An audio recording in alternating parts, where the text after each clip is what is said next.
วัดผุดมงคลกับตำนานต้นโพอุ่มพระสวัสดีครับลุงดมเล่าเรื่องผีห้องบันทึกเสียงรถทัวร์เรคคอร์ดครับมือนี้ลุงดมสิพาทุกท่านเดินทางมายังอำเภอกันทรวิชัย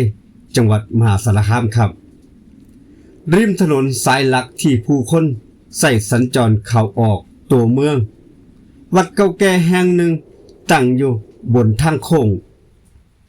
หลายคนเอิ้นหม่องนี้ว่าวัดผุดมงคลครับแต่คนเฒ่าคนแก่จำนวนบ่หลายยังเอิ้นติดปากกันว่าวัดมหาโพธิ์หรือบางคนก็เอิ้นสั้นๆว่าวัดต้นโพอุ่มพระนั่นเองเพราะสิ่งโดดเด่นที่สุดของวัดนี้บ่แม่นเจดีย์สีขาวๆครับเจดีย์นี่สร้างที่หลังที่ต้นโพสิเกิดด้วยซ้ำไป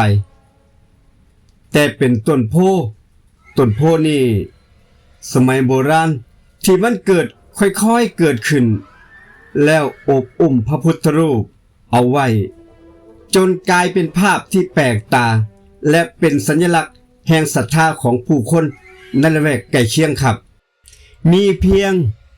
เสียงลมพัดผ่านใบโพธิ์เสียดสีกันดังสู้อยู่ตอนนั้นจนบางคนเชื่อว่าได้ยินเสียงสวดมนต์ดังแผ่วเบามากับสายลม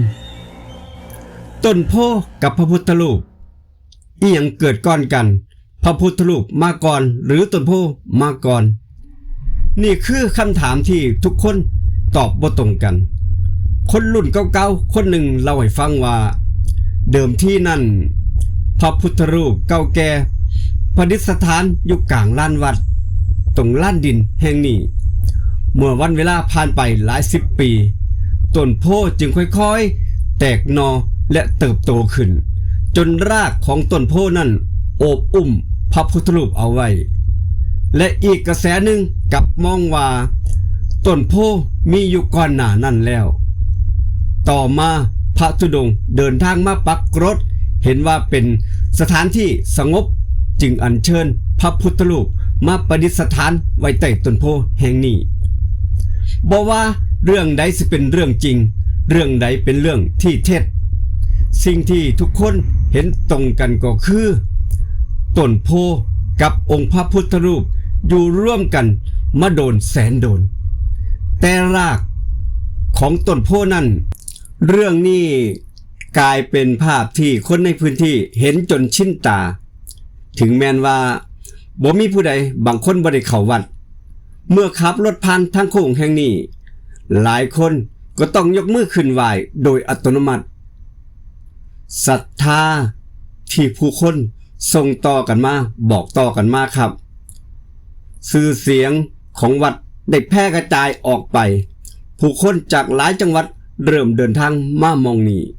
บางคนมาขอพรเรื่องการสอบเข้ารับราชการสอบไล่สอบเลื่อนตำแหน่งบางคนมาขอพรให้สอบรับราชการได้บางคนก็มาขอให้ค้าขายดีร่ำรวยสุขภาพดีบางคนก็มาขอให้ครอบครัวปลอดภัยและเมื่อ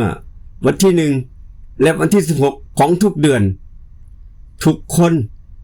ได้นัดหมายกันมาตรงนี้มามองนี่วัดแห่งนี้ลานวัดสิเต็มไปด้วยผู้คนจำนวนหลายบางคนมาจุดธูปบางคนถวายดอกไม้บางคนมานั่งสมาธิให้จิตใจสงบอยู่ใต้ต้นโพแห่งนี้ส่วนเรื่องราวของโชคลาภนั้นหรือเลขเด็ดนั้นเป็นความเชื่อส่วนบุคคลซึ่งแต่ละคนมีประสบการณ์แตกต่างกันออกไปครับเจดีย์องค์ใหม่กับตำนานที่ยังมีชีวิตอยู่ที่วัดแห่งนี้เจดีย์องค์ใหญ่ที่เห็นได้ในปัจจุบันครับเป็นสิ่งก่อสร้างที่สร้างขึ้นมาภายหลังเพื่อเป็นศูนย์ร่วมศรัทธาของญาติโยมแต่สิ่งที่เฮ็ดให้ผู้คนกล่าวขานถึงวัดแห่งนี้บ่แม่นเพียงความงดงามของเจดีย์หากเป็นต้นโพอุ่มพระเท่านั้นที่ยังคงยืนหยัดเป็นศูนย์กลางเป็นพยานของกาลเวลาผู้คนหลายคน เว้าอยู่เสมอว่า เจดีย์สร้างไม่ได้แต่ออร่าความศักดิ์สิทธิ์ของต้นโพแห่งนี้ต้องอาศัยศรัทธาที่ญาติโยม